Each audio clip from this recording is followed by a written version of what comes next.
Welcome to the Deep Dive. We're all about cutting through the noise, getting straight to what really matters. And today, we've got a story, a really compelling one, maybe a bit heartbreaking, honestly. It shines a harsh light on retirement planning. Yeah. Or maybe not planning enough. Our whole focus today is unpacking the lessons from just one source. But wow, it's powerful. It's a transcript from a YouTube video by a guy named Michael Duville. He talks about an 81-year-old friend, someone who retired with $1 million. Mm-hmm. $1 million.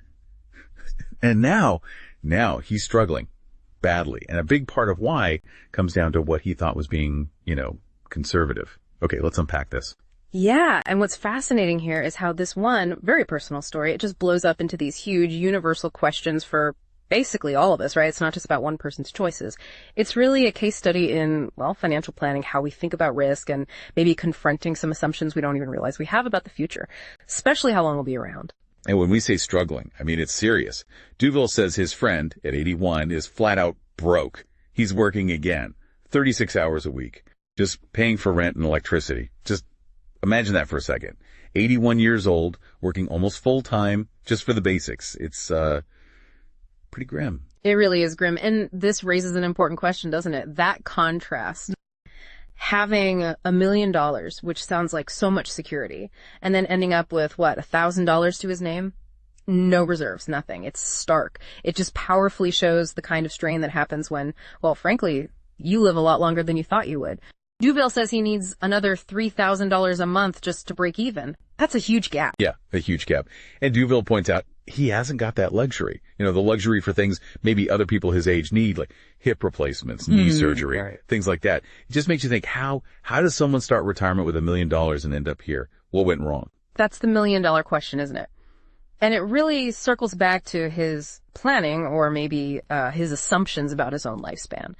So he retires back in 2003, got his $1 million, and he genuinely thought, okay, this will last me the rest of my life. But why? Because, and he told Duville this, I didn't think I was going to live very long. Didn't see himself making it to 81. The plan was basically retire, have a few good years, and then, pass away. That assumption just drove everything. Wow. And Duville, at the time, he actually gave him some advice, said, look, put some income into the portfolio. He specifically suggested real estate rentals, even told him, no hassle, property managers handle all the work. But the friend refused. Yeah. Just like that. Why? What were his reasons? Well, Duville recounted them, and they're pretty revealing. First, it was, I don't want the hassle of owning real estate. Mm-hmm. Okay. Then, I don't want to take the risk. Standard enough, maybe. Mm-hmm. But years later, he apparently admitted the real reason. He said, I was afraid. Specifically afraid that I would do something wrong. Mm. Yeah. So he decided, I want to be very, very conservative with this money. And here's the kicker, the real paradox. That conservative choice, because it was based on getting his own lifespan totally wrong, it actually turned into this incredibly high-risk situation later on. It's kind of a dark optimism thinking, I won't live long so I can just spend down this pile. I suspect, maybe a lot of us have that fleeting thought when we think about planning way, way out. But Duville doesn't just leave it there. He gives his own experience as a kind of what if. He talks about his own real estate rentals. Even during the great financial crisis, the GFC, in Phoenix, Arizona, no less, which he calls a worse place to be during that crash. Right, and it's such a key point he makes there about the difference in assets. Duville's line is simple. People need a place to live, always. So yeah, businesses were failing. The whole economy felt like it was collapsing back then. But his rents, he says they never faltered. They just kept coming in. Kept coming in month after month. He actually called that rental income stream a lifeboat for his own finances when everything else felt like it was sinking. A lifeboat. Okay, yeah. So the what if. If his friend had taken that advice back in 2003, what could things look like now? Oh, the contrast Duville paints is just dramatic. He basically says, if the friend had bought those income properties, he would have enjoyed a rental income and cash flow for the last 18 years that would have grown.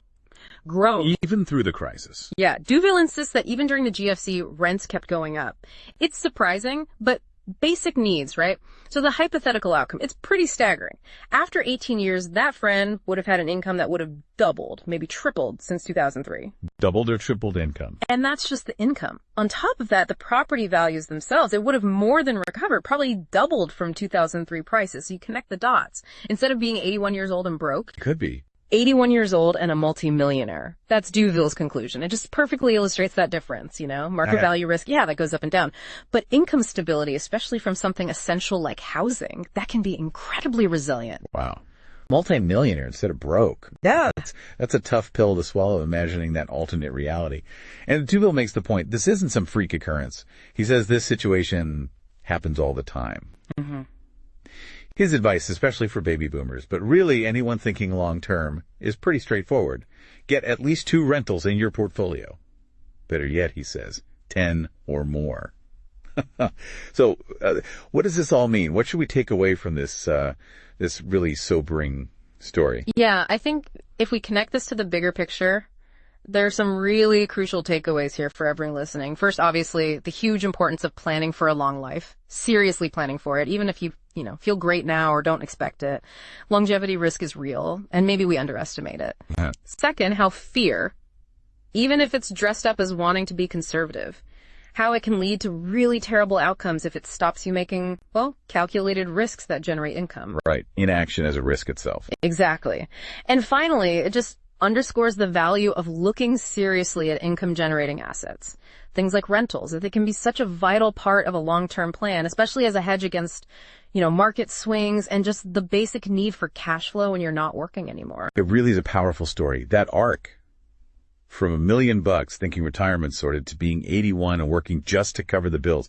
It's just a stark reminder, isn't it? The choices we make, the assumptions we hold, they really do shape where we end up. What feels safe today might actually be the riskiest path long term. It really might be, and maybe that leaves us, and you listening, with a final thought to chew on. How do we need to redefine conservative in financial planning today, especially knowing we might live a lot longer and facing the very real risk of running out of money?